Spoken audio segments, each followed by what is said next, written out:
You're watching NRATV.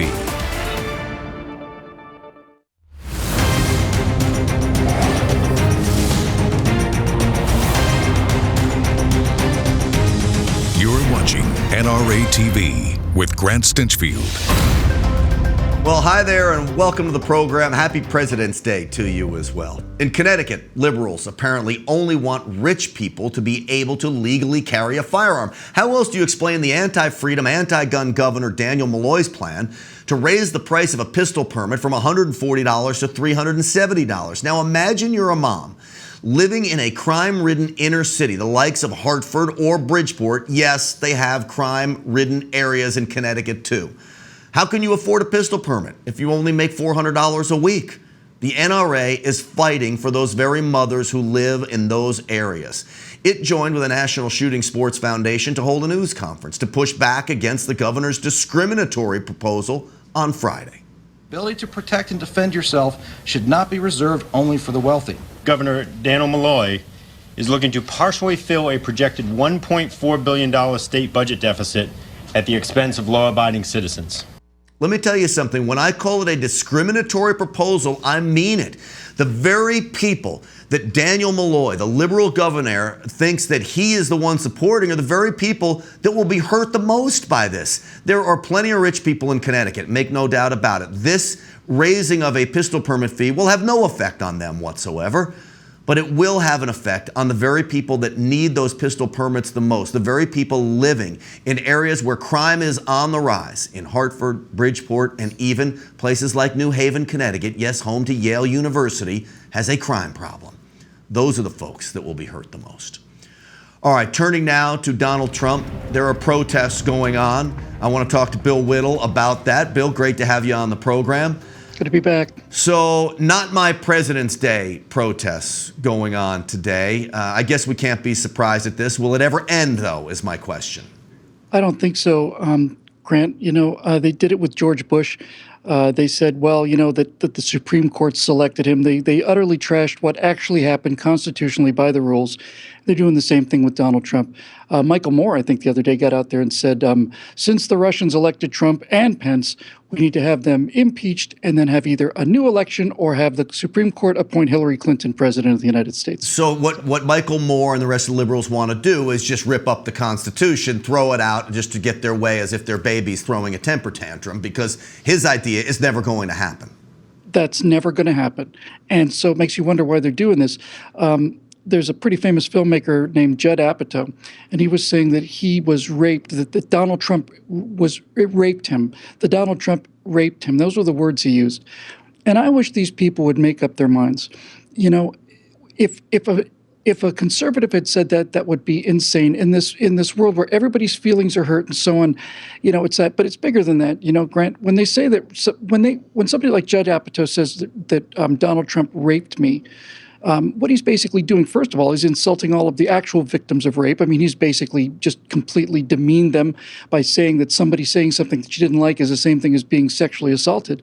And they do this with the Hitler thing, too. The conservatives are Nazis. It's like, well, when we killed 6 million people, we could start to have that comparison maybe, but that's just spitting in the face of all the people that died by actual Nazis. So I believe Judd Apatow, the movie producer, started this whole nonsense about rape and Donald Trump. Before the election, he said, I feel like I'm about to be raped. Then after Donald Trump was elected, he says, now I feel like I was raped and I'm about to be murdered.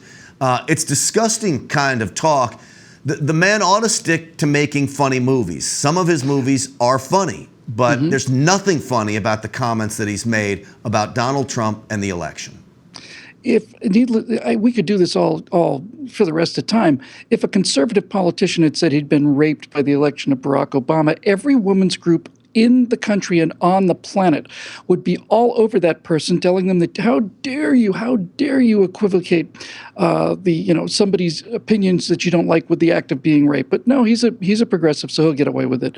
And again, same for the Nazis. I don't know how so many. How the Democratic Party can have so many Jewish supporters when they're talking about, oh, Donald Trump is a Nazi. Like, actual Nazis killed your people and your family.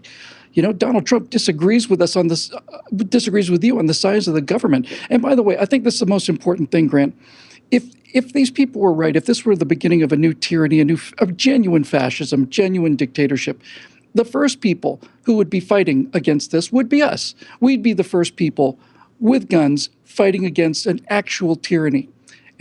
And these people just don't have a clue. No, and in fact, it is conservatives, Republicans who've stood up and said we've got to fight back against tyrannical behavior of any kind where the government tries to push its own views upon freedom-loving Americans. That can't be accepted. And you're right, we would be the ones to fight back. But all of this shows the hypocrisy of the left. So when Apatow comes out with comments like that about being raped with the election of Donald Trump and as you said, talk about Nazis, it is hypocrisy. And boy, Bill, I'll tell you what, talk about doing this every day.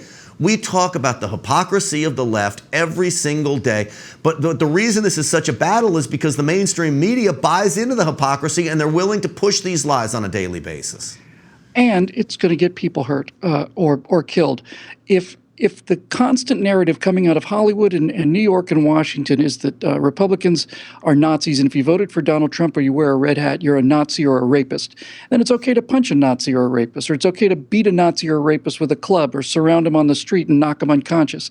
That's what these people are doing. These actual fascists in black clothes, kicking people, knocking them unconscious because they want to go to a lecture that they don't particularly care for, are the actual Nazis.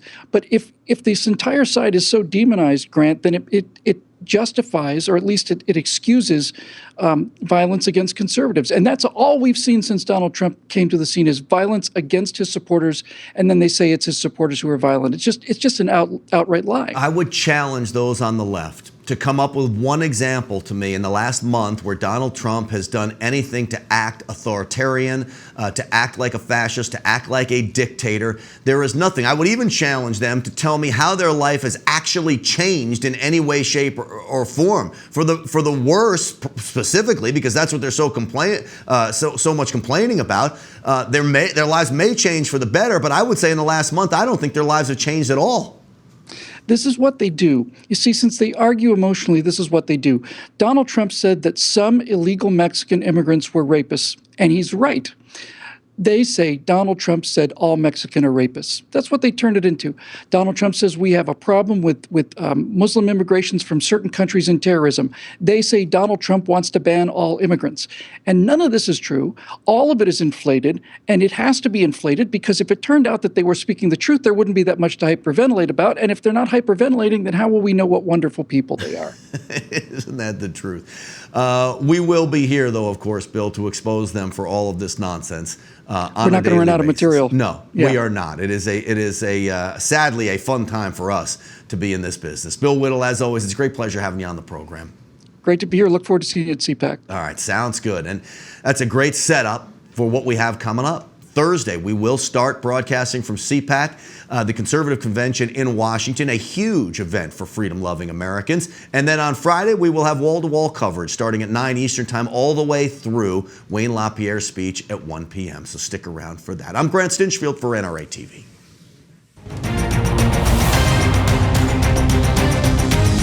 You're watching NRATV with Grant Stinchfield.